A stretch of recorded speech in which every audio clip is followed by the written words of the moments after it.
Shalom Bapak Ibu Saudara sekalian, kita bersyukur pada malam hari ini Tuhan kembali memberi kita kesempatan untuk sama-sama kembali merenungkan firman Tuhan. Saya akan membacakan satu nats dari Mazmur pasal yang ke-62, ayat yang ke-6 sampai yang ke-7, demikian firman Tuhan. Hanya pada Allah saja kiranya aku tenang, sebab daripadanya lah harapanku. Hanya dialah gunung batuku dan keselamatanku, kota bentengku. Aku tidak akan goyah. Sungguh benar saudara-saudara, tempat kita merasa ketenangan yang sejati ialah ketika kita dekat dengan Tuhan. Mari saya mengajak kita bersama-sama dengan sungguh-sungguh menyanyikan pujian ini. Hanya dekat Allah saja hatiku tenang. Hanya dekat Allahku, rasa tenang hatiku. Kau sertai jalanku sepanjang hidupku. Amin. Hanya dekat padamu ada kekuatan baru. Kaulah perlindunganku, keselamatanku. Ku ingin selalu bersekutu denganmu, menikmati hadiratmu. Biarkan rohmu tinggal dalam hidupku. Sungguh indah bersamamu selamanya. Amin Tuhan. Sungguh benar saudara-saudara, di manakah kita mencari damai? Hanya di kaki Tuhan saja kita menemukan damai yang sejati itu. Kita menemukan ketenangan yang sejati itu. Sebab itu, mari kita mempersiapkan hati kita untuk mendengarkan firman-Nya. Karena di dalam firman-Nya lah kita menemukan ketenangan yang sejati. Hanya dekat Allah saja aku tenang. Hanya dekat padamu ada kekuatan baru.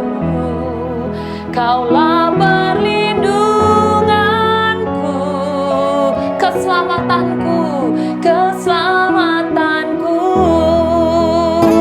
Katakan bersama-sama, ku ingin selalu bersekutu denganmu, menikmati hadiratmu. Biarkan rohmu tinggal dalam hidupku. Sungguh indah bersamamu selamanya. Amin ya Tuhan.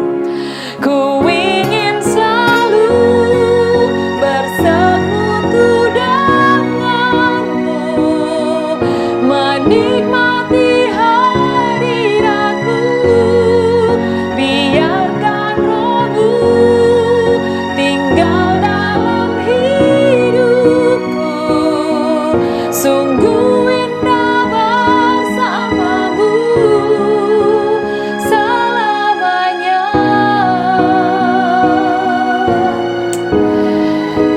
Biarlah rohmu tinggal senantiasa dalam diri kami Tuhan. Amin. Sebentar kita akan mendengar firman Tuhan. Saya menyerahkan kepada hambanya Lause David Chong untuk melayani kita bersama. Amin.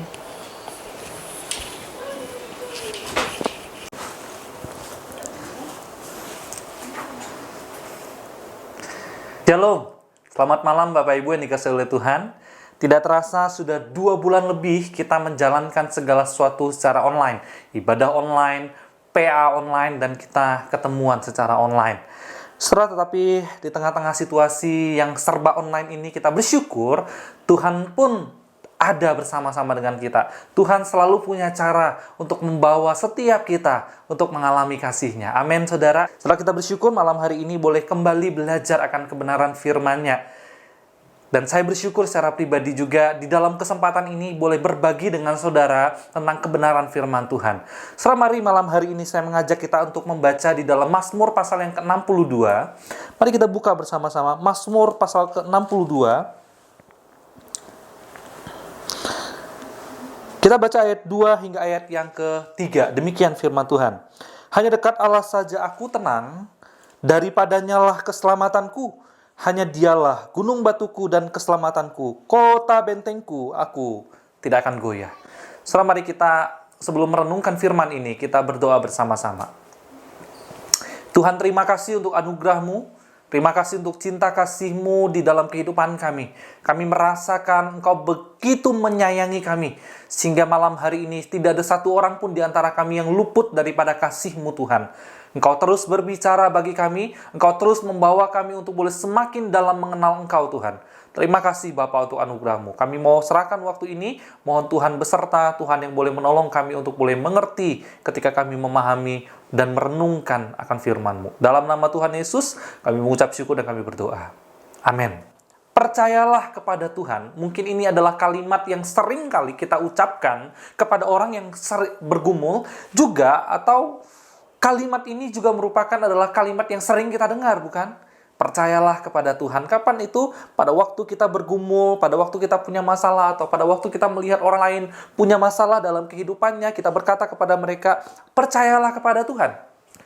Saya mau katakan kepada setiap kita bahwa meskipun kalimat ini gampang sekali diucapkan, mudah sekali diucapkan, tetapi sadar enggak kita bahwa untuk percaya kepada Tuhan sepenuh-penuhnya di tengah-tengah penderitaan itu tidak mudah. Betul, saudara? Percaya kepada Tuhan ketika kita itu mengalami bangkrut. Percaya kepada Tuhan sungguh-sungguh pada waktu kita itu sakit. Percaya pada Tuhan pada waktu kita itu sungguh-sungguh mengalami kesusahan kehidupan. Itu tidak mudah. Betul, saudara? Bercontoh misalnya ketika kita bergumul, seringkali kita mengandalkan, mencari solusi dengan cara-cara kita. Apakah itu salah? Tentu saja tidak. Allah memberikan kita hikmat, Allah memberikan kita harta, Allah memberikan kita kekuatan untuk menyelesaikan persoalan di dalam kehidupan kita. Tetapi sayangnya kita seringkali lebih banyak menggantungkan semuanya kepada apa yang Allah berikan daripada kita sungguh-sungguh bergantung kepada Tuhan. Betul demikian, saudara. Saudara dikasih oleh Tuhan, ada seorang penulis memberikan sebuah gambaran tentang kehidupan kita yang demikian, saudara. Dia gambarkan begini, dia katakan kehidupan kita itu sebagai orang Kristen, itu seperti seekor ikan kecil yang tinggal di dalam lautan yang luas. Ikan kecil itu hidup, dari kecil dia berenang, dia mencari makan sebebas-bebasnya, dia pergi seenak-enaknya. Tetapi di dalam perjalanan hidupnya, dia selalu bertanya, lautan itu di mana sih? Lautan itu di mana sih? Saya kok tidak pernah ketemu lautan. Saudara, bukankah seringkali kehidupan kita demikian? Sebagai orang percaya, kita seringkali dikhotbahkan di dalam otak kita, di dalam pikiran kita. Kita itu harus tenang di hadapan Tuhan. Kita itu harus bersandar kepada Tuhan. Kita percaya bahwa Tuhan itu mampu menyelesaikan banyak hal, banyak perkara dalam kehidupan kita. Tapi entah kenapa, hidup kita tuh seperti seekor ikan kecil ini. Kita sulit untuk sungguh-sungguh percaya. Kita sulit untuk sungguh-sungguh diam di hadapan Tuhan. Dan benar-benar berkata, Tuhan, hanya Engkaulah gunung batuku, keselamatanku. Pertanyaannya, saudara, kenapa kita seringkali demikian, saudara? Saudara, kalau kita mau telusuri di dalam Alkitab, bukankah kita juga menemukan ada tokoh-tokoh Alkitab yang kemudian dicatat oleh Alkitab gagal dalam mempercayai Tuhan ketika mereka hidup di dalam dunia? Siapa misalnya? Misalnya saya tunjukkan contoh Abraham, saudara. Saudara, bukankah Abraham pernah mengalami kegagalan untuk sungguh-sungguh percaya kepada Tuhan? Ingat kisahnya tentang apa, saudara? Kisahnya tentang Abraham itu pada waktu itu mengalami kelaparan, lalu dia pergi ke Mesir. Nah, waktu sampai di Mesir, karena istrinya itu cantik, maka dia minta supaya istrinya itu tidak mengakui dirinya sebagai istrinya. Supaya pada waktu Firaun mendengar bahwa ini bukan istrinya, dia tidak terancam. Nah, dalam kondisi terjepit seperti itu, saudara di dalam kondisi yang sangat bergumul, di satu sisi Abraham membutuhkan makanan dan tumpangan, di satu sisi Abraham membutuhkan penerimaan daripada Firaun, tapi dia mengandalkan pikirannya. Bagi dia, dengan cara berbohong, dengan cara mempercayakan istrinya itu sebagai saudaranya, itu akan menyelamatkan hidupnya. Padahal itu membuat hati Allah kecewa. Allah sedih, bukan? Yang kita tahu. Nah, kita ketemu, saudara. Ada banyak lagi cerita-cerita yang lain. Petrus di dalam perjanjian lama. Banyak, saudara. Perjanjian baru, saudara. Banyak orang-orang, tokoh-tokoh di Alkitab yang kemudian juga gagal mempercayai Tuhan dalam kehidupan mereka. Terus ada pertanyaan bagi kita, bagaimana dengan kita hari ini? Ya, mungkin kasus corona ini tidak membuat semua kita bergumul. Mungkin saya tidak hanya ngomong soal corona, ada di antara kita mungkin bergumul di persoalan yang lain. Persoalan usaha, saudara. Persoalan yang anak muda pacaran, saudara. Persoalan masa depan, saudara. Buat orang-orang yang sudah tua, persoalan sakit penyakit. Ada banyak persoalan dalam hidup kita. Pertanyaannya bagi setiap kita, sudahkah kita memang benar-benar sungguh mampu mempercayai Tuhan dengan tenang? Bahwa Tuhan itu ada bersama dengan kita.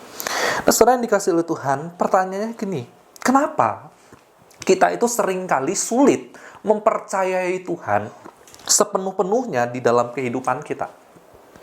Saudara sadar atau tidak, saya pun seringkali mengalami hal yang serupa, saudara.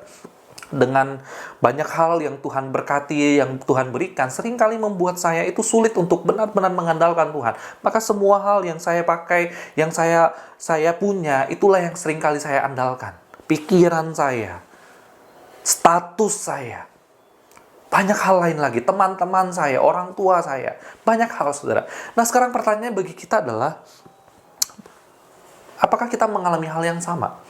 Pertanyaannya kenapa? Kenapa kita seringkali sulit mempercayai Tuhan sepenuh-penuhnya? Saudara, pada waktu saya coba merenungkan hal ini, saya menemukan paling tidak ada 3 alasan, saudara. 3 alasan kenapa kita seringkali sulit untuk sepenuh-penuhnya mempercayai Tuhan. Alasan yang pertama adalah kita seringkali dikungkung oleh kegelapan. Jadi maksudnya begini, saudara. Di dalam hidup kita sebagai orang Kristen, pada waktu kita mengalami persoalan kehidupan, penderitaan, kesulitan, kita seringkali membiarkan penderitaan dan kesulitan ini menjadi lebih besar di dalam kepala kita, pikiran kita, sehingga membuat kita itu tidak bisa diam. Kita lebih khawatir dengan kesusahan kita lebih khawatir dengan semua hal yang tidak nyaman dalam hidup kita, sehingga membuat kita mencari solusi untuk menyelesaikan semuanya. Ada seorang penulis menggambarkan, seperti misalnya pada waktu kita melihat mendung, saudara, awan yang mendung. Saudara, pada waktu kita melihat awan yang mendung, yang kita lihat nanti sebentar lagi akan hujan, nanti sebentar lagi akan ada angin yang besar, nanti sebentar lagi akan banjir dan lain sebagainya. Tidak salah kita melihat hal itu, tapi kita mesti sadar, ini pun akan berlalu. Jadi, kita seringkali sulit melihat matahari di balik awan yang gelap itu, padahal matahari tetap sama, tidak berubah, saudara. Nah, saudara yang dikasih oleh Tuhan, pada waktu kita mengalami hal yang susah atau tekanan di dalam hidup kita juga seringkali bukan mengalami hal yang sama. Kita melihat dan merasakan kesulitan dan tekanan itu jauh lebih sulit dibandingkan kita bisa merasakan Allah itu sungguh-sungguh hadir dalam hidup kita. Nah, itu alasan yang pertama. Maka ketika kita tidak merasakan kehadiran Tuhan, saat kita tidak merasakan bahwa Tuhan itu benar-benar nyata dalam hidup kita, dibandingkan dengan kesusahan hidup kita sulit untuk percaya kepada Tuhan. Betul demikian, saudara? Nah, saudara, itu yang alasan yang pertama, kita sering kali sulit untuk percaya Tuhan sepenuhnya. Alasan yang kedua, saudara, penyebab lain kita susah percaya kepada Tuhan adalah kita sering kali dikungkung oleh ekspektasi diri kita sendiri. Nah, saudara, kita sering kali mempunyai gagasan. Pada waktu kita punya masalah, pergumulan, penderitaan, kita tuh punya gagasan sendiri. Saya pengen cara selesainya tuh begitu. Saya pengen penyelesaiannya tuh begini. Saya pengen punya uang begini, maka saya bisa menyelesaikan ini. Saya pengen punya obat ini, maka selesainya begini. Betul demikian, saudara. Nah, maka pada waktu gagasan kita ini tidak dijawab, kita merasa Tuhan tidak menjawab kita. Maka yang terjadi adalah kita kecewa. Nah, saudara, bukankah seringkali kita di dalam kehidupan kita susah percaya kepada Tuhan karena kita selalu menjadikan ekspektasi kita, gagasan kita, inginnya kita, maunya kita itu dikerjakan Tuhan. Kalau Tuhan tidak kerjakan sesuai dengan inginnya kita, maka saya tidak mau percaya Tuhan. Betul, saudara? Demikian. Nah, saudara yang dikasih oleh Tuhan, ekspektasi kita ini dapat membutakan kita untuk melihat Allah itu sungguh nyata sebetulnya dalam hidup kita. Ekspektasi kita ini sehingga dapat membuat kita itu tidak mampu untuk melihat bahwa sebetulnya Allah, Tuhan kita itu mampu menjawab dengan cara yang berbeda. Bukan dengan cara kita, dengan cara Dia. Mari kita datang dan tenang, tanya Tuhan. Tuhan mau apa sebetulnya dari semua ini? Tuhan tunjukkan dirimu dari semua ini. Amin, saudara. Nah, setelah itu yang kedua. Dan yang ketiga, saudara, apa alasan seringkali kita sulit percaya kepada Tuhan? Alasan yang ketiga adalah kita seringkali sulit karena kita itu tidak terbiasa bergantung sepenuh-penuhnya kepada Tuhan. Betul demikian, saudara? Kita seringkali sulit bergantung sepenuh-penuhnya kepada Tuhan karena kita tidak terbiasa. Nah, saudara yang dikasih oleh Tuhan, sadar atau tidak, dalam kehidupan kita itu seringkali merasa cukup dengan apa yang sudah ada. Betul? Dari kecil, kita sudah ada orang-orang yang menemani kita. Dari kecil, kita sudah bergantung dengan papa mama kita. Dari kecil, kita sudah bergantung dengan banyak hal yang ada di sekitar kita. Makan sudah disiapkan, semua diajarin.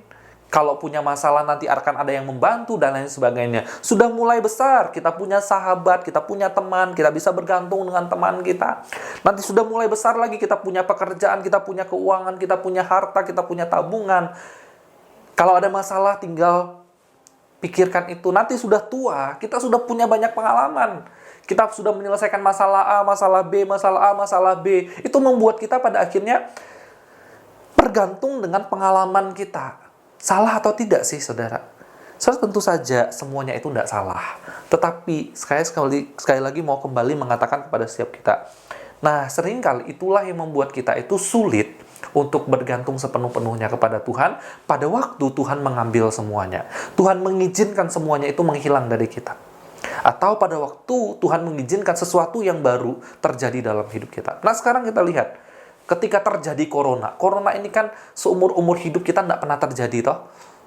Nah, pada waktu Tuhan izinkan ini terjadi, banyak orang kehilangan segala sesuatunya. Ada orang kehilangan pekerjaan, ada orang yang gajinya dipotong, ada orang yang dipecat, ada orang yang kemudian bisnisnya harus bangkrut. Kemarin saya dapat telepon, setelah saya selesai khotbah, ada telepon dari jemaat di Jakarta. Dia telepon ke saya, "Ko David, thank you banget khotbahmu mengingatkan." Kenapa? Karena papanya itu nangis-nangis, sebab pada waktu sebelum dia dengar khotbah ini, dia bergumul sekali. Bisnisnya sudah bisnis besar, itu harus kemudian mengalami kebangkrutan. Tapi waktu dia dengar firman Tuhan, dia mengalami kekuatan, saudara. Dia nangis di situ dan dia mengalami Tuhan. Saudara, hari ini banyak sekali orang tiba-tiba kehilangan segalanya. Nah, tidak mudah ketika kita sudah punya sebelumnya, terus tiba-tiba kita harus jadi tidak punya. Ketika sebelumnya kita digaji, tiap bulan kita ada masukan, terus sekarang tiba-tiba harus di-stop. Terus sekarang kita harus bergantung sama Tuhan sepenuhnya. Contoh misalnya bangsa Israel, saudara. Ketika mereka ada di Mesir, mereka bangun pagi, rutinitas mereka berjalan seperti biasa, makan tetap ada, segala sesuatu berjalan dengan baik sekalipun mereka mengeluh. Tapi ketika Allah membawa mereka keluar dari Mesir, mereka merasa tidak terbiasa. Kenapa? Karena kalau keluar dari Mesir, hidup di padang pasir, mereka bukan bergantung dari rutinitas mereka. Mereka hanya bergantung sepenuh-penuhnya kepada Tuhan. Dan bagi mereka, hidup bergantung kepada Tuhan itu tidak biasa. Mereka sudah terbiasa bangun pagi sudah ada makanan. Nanti siang selesai kerja ada makan siang. Nanti malam sebelum tidur ada makan malam lagi. Ada ikan yang bisa dimakan. Kalau haus bisa minum air kapan saja. Jadi mereka, pada waktu mereka keluar dari padang pasir, tidak heran mereka kemudian mengeluh dan kemudian menganggap bahwa Allah itu mau membawa mereka keluar dari padang pasir untuk membunuh mereka. Terus bukankah hal itu seringkali terjadi dalam hidup kita? Kita susah percaya Tuhan, kita seringkali mengeluh dalam hidup kita pada waktu kita punya pergumulan. Itu karena kita tidak terbiasa. Tidak terbiasa. Bukan demikian, saudara? Terserah kalau ada di antara kita yang bergumul dari ketiga hal ini. Saya mau katakan kepada setiap kita, percayalah bahwa Tuhan kita adalah Tuhan yang selalu bertindak dan bekerja sesuai dengan caranya. Amin, saudara. Saudara yang dikasih oleh Tuhan, mari kita mau belajar dari pemazmur. Dalam Mazmur yang tadi kita sudah baca, Mazmur pasal ke-62. Saudara, pemazmur menuliskan di ayat yang kedua, dia katakan bahwa hanya dekat Allah saja aku tenang. Saudara, tahukah kita bahwa Mazmur 62 ini adalah sebuah gambaran tentang pergumulannya Daud. Daud begitu bergumul sekali ketika Mazmur ini dinyatakan begitu ya. Nah, di tengah-tengah pergumulannya, Daud bisa tetap merasa tenang dekat Allah. Artinya, Daud bisa tetap percaya sepenuh-penuhnya kepada Allah. Jadi ini bukan sebuah kalimat klise yang seringkali kita pakai untuk berkata, percayalah kepada Tuhan. Atau kita mengatakannya kepada orang, atau kita mengatakannya kepada diri kita sendiri, percayalah kepada Tuhan. Enggak, saudara. Saudara, pada waktu Daud berkata, hanya dekat Allah saja aku tenang. Itu adalah satu pernyataan keyakinan Daud. Betapa Daud itu yakin bahwa dekat Allah itu aku tenang. So, kalau kita perhatikan di dalam bahasa aslinya, saudara, dekat, tenang, dekat Allah, itu tuh pakai kata silent. Apa maksudnya silent, saudara? Saudara, kalau misalnya ikut seminar atau ibadah, saudara seringkali diminta buat silentin handphone. Kenapa saudara diminta buat silent handphone, saudara? Tujuannya adalah supaya saudara tidak terganggu oleh apapun. Tujuannya adalah supaya saudara itu tetap terfokus kepada ibadah dan kepada Allah. Nah, jadi maksudnya pada waktu Daud berkata, tenang dekat Allah, diam bersama dengan Allah, itu membuat hatinya tenang. Itu artinya, Daud itu mampu menikmati Allah dengan fokus. Dan Daud itu hanya mau menikmati Allah. Sekalipun begitu banyak pergumulan yang dihadapinya. Sekalipun begitu banyak pikiran yang sedang menimpanya. Nah, saudara, sebagai manusia bukankah seringkali pada waktu kita punya masalah, pada waktu kita punya pergumulan, yang ingin kita lakukan apa? Pikirkan solusinya, buat rencana, keluarkan uang kalau perlu uang, panggil orang, panggil konselor, panggil pendeta, cerita ke siapa saja. Supaya apa? Kita banyak dapat input dan kemudian kita bisa menyelesaikan masalah itu, bukan? Saudara, Daud berkata, hanya dekat Allah saja aku tenang. Daud mencari Allah. Daud memfokuskan dirinya untuk melihat kepada Allah. Sekalipun masalah tidak selesai. Sekalipun masalah masih ada di dalam dirinya. Nah, saudara, ada seorang penulis yang menggambarkan begini, saudara.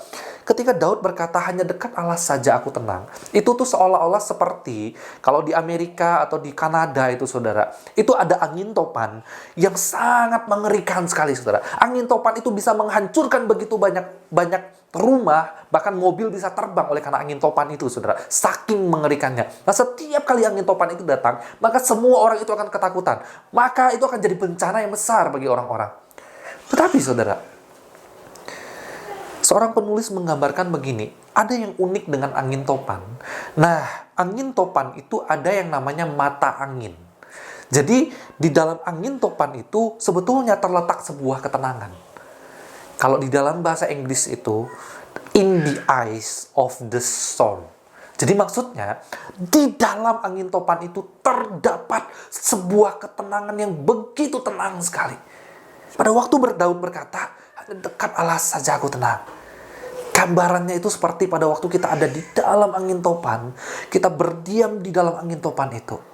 Kita tenang, sekalipun kiri, kanan, depan, atas, belakang kita, semua porak-poranda, semua mengerikan, semua kacau balau. Kita tidak terlibat dengan itu.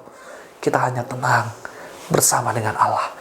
Kita hanya melihat segala sesuatu yang kacau itu bersama dengan Allah. Amin. Hari ini dunia begitu berantakan. Semua orang khawatir, saudara. Semua orang ketakutan karena virus corona ini. Semua orang menjadi cemas sekali. Cemas karena takut mungkin usaha, takut mungkin pekerjaan, takut mungkin begitu banyak hal. Bahkan termasuk gereja pun hari ini jadi khawatir. Saudara, saya perhatikan beberapa gereja kesulitan sekali untuk mengumpulkan jemaat mereka buat beribadah. Nah, saudara yang dikasihi oleh Tuhan, di tengah-tengah situasi begini sebetulnya iman kekristenan ditantang, saudara. Engkau dan saya sebetulnya ditantang. Mampukah kita sungguh-sungguh menghidupi iman kita dan kita menjadi tenang karena kita percaya kita punya Allah yang lebih besar dari semua persoalan itu? Atau kita terlibat dengan dunia, kita juga menjadi kacau dan khawatir, seolah-olah hidup kita itu tidak punya Tuhan. Nah, saudara yang dikasih oleh Tuhan, mari kita belajar dari Daud. Saudara, saya percaya ketenangan hati Daud itu bukan asal-asal tenang. Bukan seperti agama-agama lain yang mengajarkan ketenangan. Bukan, saudara. Tapi ketenangan Daud ini adalah ketenangan yang didasari dengan kebenaran yang tepat, saudara. Apa itu yang membuat Daud bisa tetap tenang? Saudara, kalau kita perhatikan baik-baik, paling tidak kita akan menemukan dua hal. Yang pertama, saudara, sesungguhnya Daud itu mengenal Tuhan dengan benar. Daud mengenal Tuhan dengan benar. Itulah yang membuat Daud itu bisa tenang. Saudara, pada waktu kita mengenal manusia, pada waktu kita mengenal seseorang, semakin kita tahu orang itu baik, maka kita akan merasa nyaman dengan orang itu. Betul begitu, saudara? Nah, cuma pertanyaan begini, apa sih bedanya mengenal Allah dengan mengenal manusia, saudara?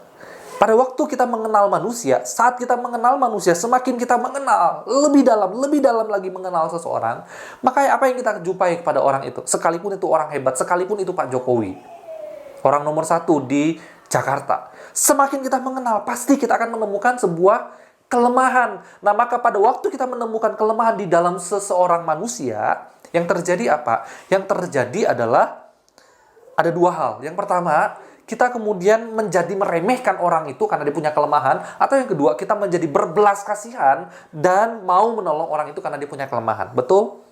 Yang kedua, saudara, perbedaannya dengan mengenal Tuhan adalah pada waktu kita mengenal Tuhan, semakin kita kenal Tuhan, kita akan menemukan sosok pribadi yang semakin sempurna, semakin hebat, semakin luar biasa, dan tidak ada kelemahan, tidak ada cacat di dalamnya, kudus dan luar biasa. Nah, pada waktu kita mengenal Allah yang demikian, itu akan membuat kita memunculkan dua sikap. Sikap yang pertama adalah karena kita mengenal Allah yang luar biasa, hebat, sementara kita orang yang lemah dan punya kelemahan, sementara kita orang berdosa, maka akan muncul sikap kita menjadi minder. Atau kita merasa berdosa, atau kita merasa tidak layak ikut Tuhan. Atau kita merasa makin cemas. Mau datang sama Tuhan malah takut, begitu ya. Atau muncul yang sikap yang kedua. Pada waktu kita mengenal Allah yang kudus, yang luar biasa itu, yang maha kasih, maha penyayang dengan sempurna itu yang kita kenal. Bukankah itu akan menarik hati kita untuk semakin mencari Allah dan merasa tenang bersama dengan Allah? Betul, saudara? Nah, saudara, saya kira inilah yang terjadi dengan Daud. Daud itu mengenal Allah. Dari masa lampau dengan masa sekarang itu tetap sama. Allah yang dia kenal itu adalah yang benar. Sehingga membuat dia itu bisa tenang di hadapan Tuhan. Karena dia mengenal Allah yang benar itu. Karena dia mengenal siapa Allah itu, saudara. Nah, itulah yang membuat Daud itu berkata, hanya Allah lah gunung batuku. Dialah sumber keselamatanku. Aku percaya sungguh-sungguh kepada Allah. Kenapa? Karena Daud mengenal Allah, maka dia meyakinkan dirinya dan dia menunjukkan bahwa Allah lah satu-satunya keselamatan dirinya. So, bagaimana dengan kita hari ini? Allah seperti apa yang kita kenal hari ini? Apakah kita hanya mengenal Allah kita sekali ini adalah Allah pelayan jasa? Kalau kita ingat khotbah pendeta Lahai Roy, Ayah Allah yang melayani kita pada saat kita membutuhkan. Allah yang menjawab doa kita pada saat kita meminta. Ya, tentu saja Allah akan menjawab doa kita. Tetapi jangan sampai kita mengenal Allah, Allah yang demikian. Allah yang melayani kita. Allah yang menyediakan kebutuhan kita karena kita butuh. Allah yang kita datang kalau kita butuh. Apakah kita mengenal Allah yang demikian selama ini? Mari kita belajar dari Daud. Belajar mengenal Allah dengan benar. Allah bukan hanya sumber kita untuk memperalat Dia. Allah bukan adalah alat untuk menyelesaikan masalah-masalah hidup kita. Allah adalah pribadi yang sempurna, pribadi yang hebat, pribadi yang luar biasa, yang sudah mati di atas kayu salib, mengampuni dosa engkau dan saya, dan mengangkat engkau dan saya menjadi anak-anaknya. Maka hari ini harusnya kita menjadi anak-anak Tuhan. Kita bukan hanya datang kepada Allah membawa keluhan, tetapi mari kita memohon Allah itu mendampingi kita. Mari kita bangun relasi bersama dengan Allah itu dengan benar. Percayalah firman Tuhan berkata di dalam Mazmur 23, Tuhan itu adalah gembala engkau dan saya. Dia akan membimbing kita ke air yang tenang. Sekalipun di dalam lembah kekelaman, Tuhan akan menjaga kita dengan gadanya dan tongkatnya. Dia akan bersama dengan kita. Amin, saudara. Saudara, mari kita belajar mengenal Tuhan. Saudara, sekali lagi kembali kepada mengenal Tuhan dengan benar, itu harus dimulai dengan yang pertama, relasi. Relasi itu berisi doa, hubunganmu bersama dengan Tuhan. Yang kedua, apalagi saudara, melalui firman-Nya, Alkitab saudara. Nah sekarang pertanyaan bagi kita, seberapa rindu kita mau sungguh-sungguh belajar kebenaran firman Tuhan? Seberapa rindu? Saudara, kita belajar firman Tuhan itu tidak cukup hanya sekali baca Alkitab habis. Mari kita ulangi terus. Kita cari terus. Kita rindukan terus. Dan yang ketiga melalui apa? Melalui ibadah, saudara. Pengenalan Tuhan kita harus dibangun lewat relasi kita, doa, lewat pembacaan firman dan pelajaran firman, dan lewat ibadah kita kepada Tuhan. Saudara, hari ini ibadah online. Saya ulangi lagi, saudara. Tidak mudah, tidak nyaman. Tapi mari kita mendisiplinkan diri kita untuk kita melakukan ibadah kepada Tuhan. Karena itu akan menolong kita semakin mengenal dan mengalami Dia. Nah, itu alasan yang pertama. Alasan yang kedua adalah, saudara, kenapa Daud bisa tenang di hadapan Allah dan percaya sepenuhnya kepada Allah di dalam hidupnya. Yang kedua adalah Daud mengenal dirinya, saudara. Daud tahu dia punya kelemahan. Daud sadar bahwa dia bukan Tuhan. Daud sadar bahwa semua yang dia miliki dalam hidupnya, tidak semuanya itu bisa menyelesaikan masalahnya. Betul demikian, saudara. Nah, saudara dikasih oleh Tuhan, seringkali dalam hidup kita sebagai orang percaya, bukankah kita pun seringkali mengandalkan dan merasa bahwa kalau kita punya uang yang banyak, masalah kita bisa selesai. Kalau kita punya kepintaran yang luar biasa, maka kita akan bisa menyelesaikan banyak hal dalam hidup kita. Betul demikian, saudara? Daud sadar bahwa apa yang dia miliki itu tidak semua bisa menyelesaikan permasalahannya. Nah, saya mau katakan begini kepada setiap kita. Ada masalah yang memang kita bisa selesaikan dengan apa yang Tuhan berikan kepada kita hari ini. Misalnya, Tuhan berikan kita keuangan yang banyak. Ada. Keuangan kita bisa dipakai untuk menyelesaikan masalah kita. Tuhan berikan kita status. Tuhan berikan kita nama yang baik. Tuhan berikan kita kepintaran. Tuhan berikan kita pengalaman-pengalaman yang banyak dalam hidup kita. Membuat kita menjadi orang yang bijaksana dan mampu berpikir dengan baik. Saudara, semua ini tentu saja ada dan bisa dipakai untuk menyelesaikan persoalan di dalam kehidupan kita. Tetapi, saudara, kita mesti ingat, tidak selalu kita itu mampu menyelesaikan masalah hidup kita dengan semua ini. Betul demikian? Saudara yang dikasih oleh Tuhan, Daud, kalau kita mau perhatikan kehidupan Daud, apa sih masalahnya yang terjadi ketika dia menuliskan Mazmur ini, saudara? Saudara, sebetulnya masalahnya tidak besar, saudara. Kalau kita mau bandingkan dengan kehidupan masa lalunya Daud pada waktu masih muda, dia sudah punya masalah dan pengalaman berhadapan dengan apa? Berhadapan dengan beruang, berhadapan dengan singa, berhadapan dengan ular. Artinya dia menghadapi masalah yang tidak mudah. Lalu kemudian pada waktu dewasa, dia menghadapi Goliat. Oh, saudara, bayangkan. Dia mengancam, menjadi ujung tombaknya bangsa Israel, menghadapi tokoh dan sosok yang begitu besar dan ditakuti oleh bangsa Israel. Tapi Daud berhasil memenangkan itu. Lalu kemudian ketika dia menjadi perwira, saudara, dia memenangkan dan mengalahkan begitu banyak orang Filistin sampai berlaksa-laksa. Banyak pengalaman yang dialami oleh Daud di masa lalunya. Dan sekarang, apa yang Daud tidak punya? Daud jadi raja. Daud punya kuasa. Daud punya harta. Daud punya segala-galanya. Apa yang Daud tidak bisa selesaikan dengan semuanya ini? Dan kalau kita mau perhatikan, sebetulnya masalah Daud di sini apa sih? Daud di sini masalahnya adalah dia cuma berhadapan dengan masalah kecil kalau dilihat dari sisi manusia. Apa masalahnya? Masalahnya adalah dia menghadapi anaknya sendiri, yaitu Absalom. Kenapa, saudara? Saudara, Absalom itu mau merenggut kuasanya dari Daud, mau menjatuhkan Daud dengan cara apa? Dengan cara banyak hal, sampai pada akhirnya Daud ini begitu bergumul dan menjadi dilematis. Gimana caranya menghadapi manusia ini? Bagaimana cara menghadapi anak saya sendiri ini? Anak saya berusaha menjatuhkan saya. Anak saya berusaha melawan saya. So, di titik inilah Daud sadar, uang yang dia punya tidak bisa menyelesaikan. Harta, nama baik, kuasa yang dia punya, itu dia sadar tidak bisa menyelesaikannya. So, kalau kita mau memakai kacamata dunia, mungkin kita bisa selesaikan dengan kita bunuh aja. Betul? Mungkin kita bisa selesaikan dengan apa? Dengan kuasa yang kita punya, dengan keuangan yang kita punya, dengan banyak hal yang kita punya, bukan? Kalau kita sudah punya semuanya. Tapi Daud di sini dia sadar, dia mengasihi anaknya Absalom. Dia sadar, dia mencintai anaknya, dia tidak bisa sembarangan menjatuhkan anaknya. Maka Daud sadar di sini ada persoalan yang dia tidak bisa selesai dengan kekuatannya.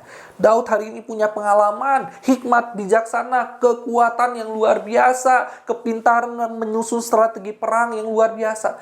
Tapi Daud sadar ada hal yang memang tidak bisa dia selesaikan dengan semua itu. Apa yang Daud lakukan? Datang dan percaya kepada Tuhan. Datang dan percaya kepada Tuhan. Tenang dan menikmati Tuhan di tengah-tengah masalah itu. Masalah tetap ada. Dia tetap diincar. Tapi Daud berkata, hanya dekat Allah saja aku tenang. Dialah keselamatanku, gunung batuku. Artinya apa, saudara? Artinya Daud sungguh-sungguh mau diam dan sungguh-sungguh percaya melihat Allah bekerja melalui semua ini. Dan mencari apa yang Allah inginkan melalui semua ini. Amin, saudara. Dan saudara yang dikasih oleh Tuhan, mari kita belajar. Kita belajar untuk tenang di hadapan Tuhan. Kita sadar bahwa tidak semua hal yang kita punya, status kita, uang kita, kepintaran kita, hikmat kita, pengalaman kita, tidak semua bisa kita pakai untuk menyelesaikan masalah kita hari ini. Betul demikian, saudara? Nah, kalau memang sudah mentok sampai seperti itu, saudara, apa yang kita harus lakukan? Inilah saatnya iman kita diuji. Inilah saatnya integritas kita sebagai orang-orang Kristen yang mengasihi Tuhan dan dipilih oleh Tuhan itu sedang diuji. Yaitu bagaimana kita benar-benar mempercayai sepenuh-penuhnya hidup kita hanya kepada Tuhan. Amin. Nah, saudara yang dikasihi oleh Tuhan, mengingat hal ini, saya mencoba mengutip ada satu hal yang baik sekali di dalam sebuah buku judulnya Walking in the Covenant of Grace, saudara. Nah, saudara, buku ini menceritakan bahwa sebetulnya ada dua jenis sikap hidup manusia. Sikap jenis yang pertama adalah ada orang-orang Kristen. Saya lagi bicara tentang kehidupan orang Kristen, saudara, bukan kehidupan orang non-Kristen, begitu ya.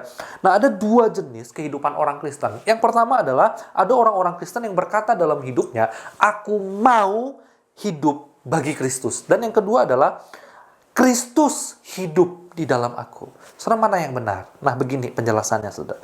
Nah, saudara, cara hidup yang pertama, aku mau hidup bagi Kristus, itu lebih condong, seringkali orang-orang Kristen yang berkata, aku mau hidup bagi Kristus, itu jatuh kepada apa? Jatuh kepada mengandalkan kekuatannya, mengandalkan hartanya, mengandalkan semua hal yang dia pikirkan, saudara. Nah, cara hidup yang pertama ini adalah cara hidup yang baik sekali sebetulnya. Di mana orang yang mau hidup bagi Kristus adalah orang yang punya kerinduan, ingin melakukan yang terbaik, ingin memberikan yang terbaik, ingin mempersembahkan hal yang terbaik bagi Kristus, begitu ya. Ingin menyenangkan Kristus dengan apa yang dia miliki, kekuatannya, hartanya, tenaganya, waktunya, dan lain sebagainya, begitu ya. Tapi, saudara, buku ini mengatakan begini, saudara, bahwa orang yang cara hidup yang pertama ini seringkali melakukannya dengan kekuatannya. Nah, buku ini mengatakan begini, kalau kita hidup dengan cara seperti ini, maka tidak heran kita itu seringkali jadi orang-orang Kristen yang kemudian menilai orang lain, menilai siapa aja berdasarkan apa yang kita lakukan. Dia kasih persembahan cuma segitu, Allah, itu belum apa-apa, saya sudah banyak, dari muda saya sudah lakukan. Dia cuma kasih tenaga seperti itu, Allah, itu mah tidak ada apa-apanya dibandingkan A, B. Jadi pada waktu kita menilai pelayanan, kita menilainya itu bukan karena kita melihat Kristus, begitu ya. Tetapi kita menilainya itu berdasarkan apa yang dilakukan. Nah, saudara yang dikasih oleh Tuhan, pada waktu kita punya cara hidup seperti ini, itu membuat kita kemudian pada akhirnya hanya bergantung dengan usaha dan kekuatan kita untuk menyenangkan Kristus. Padahal sebetulnya, saudara, Kristus menerima kita, Kristus mengasihi kita, Kristus itu mencintai kita dan dia mati di atas kayu salib. Itu bukan karena kita mampu melakukan banyak hal bagi dia. Betul? Tetapi, saudara, yang kita harus lihat adalah apa yang kita miliki hari ini, apa yang kita punya hari ini, dalam situasi apapun yang kita hadapi hari ini, itu semua dikerjakan dan dikarenakan usaha Kristus bagi kita. Amin. Nah, maka jangan pernah membanggakan pada waktu kita melakukan sesuatu untuk Tuhan, itu sudah menyenangkan Tuhan. Ya, memang satu sisi itu baik. Tapi jangan sampai karena kalau pada waktu kita kemudian merasa itu gagal, kita merasa kita kecewa. Padahal kita sudah memberikan yang terbaik. Makanya ada orang-orang Kristen yang berkata, saya sudah melayani, saya sudah persembahkan uang, saya sudah berikan ini. Tetapi pada waktu masalah datang, dia merasa kenapa Tuhan tidak menjawab dia dan menolong dia dan mengizinkan masuk ke dalam masalah ini. Dia menyalahkan Tuhan karena dia di masa lalu sudah melakukan yang banyak hal bagi Tuhan.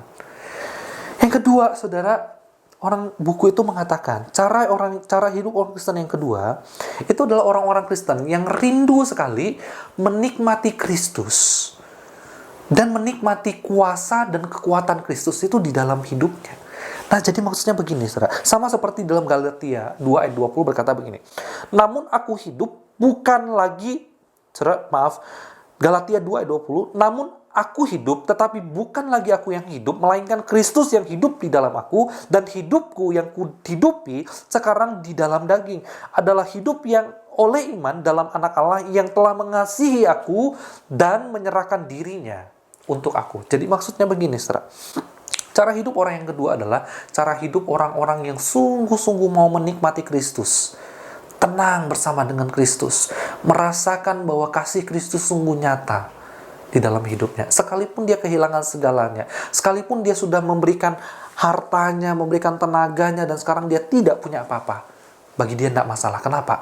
Karena Kristus sudah hidup di dalam dirinya, dan Kristus itu lebih berharga dari semuanya. Amin. Nah, saudara, cara hidup yang kedua ini, mari kita belajar. Hari ini mungkin banyak orang kehilangan segalanya.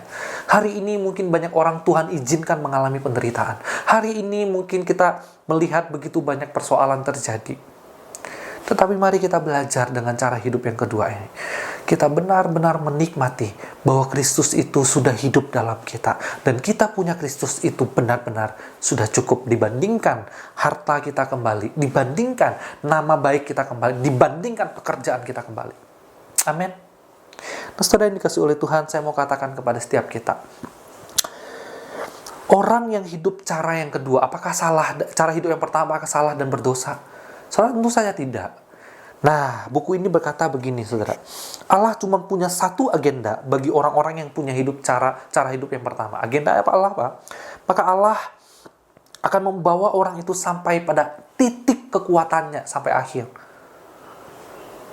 Lalu kemudian, setelah dia merasa sudah mentok, sudah tidak lagi punya hikmat, kekuatan, harta yang cukup untuk menyelesaikan masalahnya, di sanalah Allah akan memanggil dia untuk kembali dan mempercayakan sepenuhnya kepada Allah.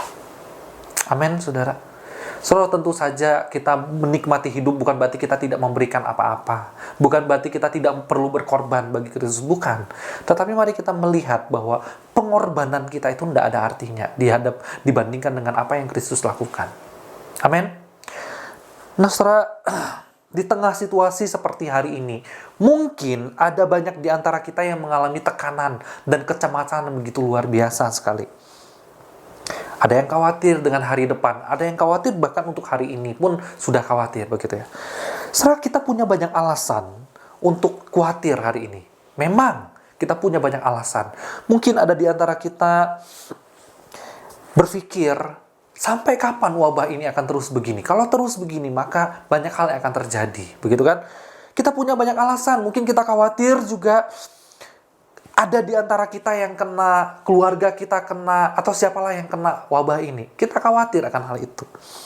So, kita juga bisa punya alasan bahwa wabah ini akan menyebabkan pekerjaan kita menjadi sulit, bisnis kita menjadi sulit, begitu ya. Keuangan kita semakin menjadi sulit.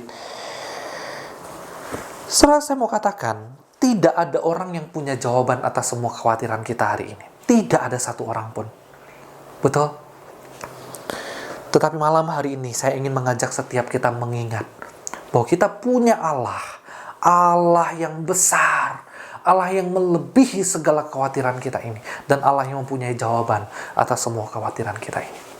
Amin, saudara. Maka itu, mari kita belajar.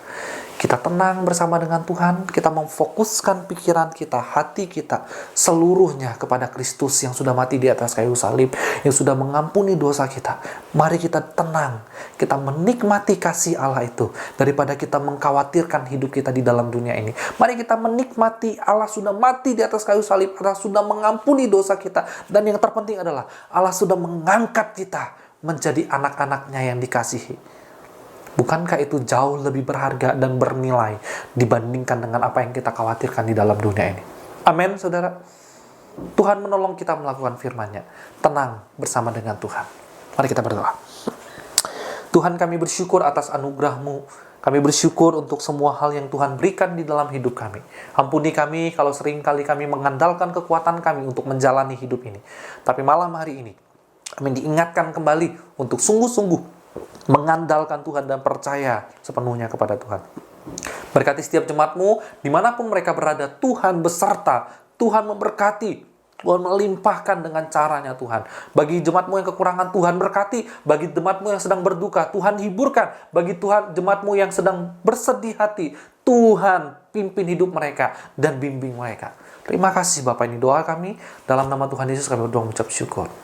Amin.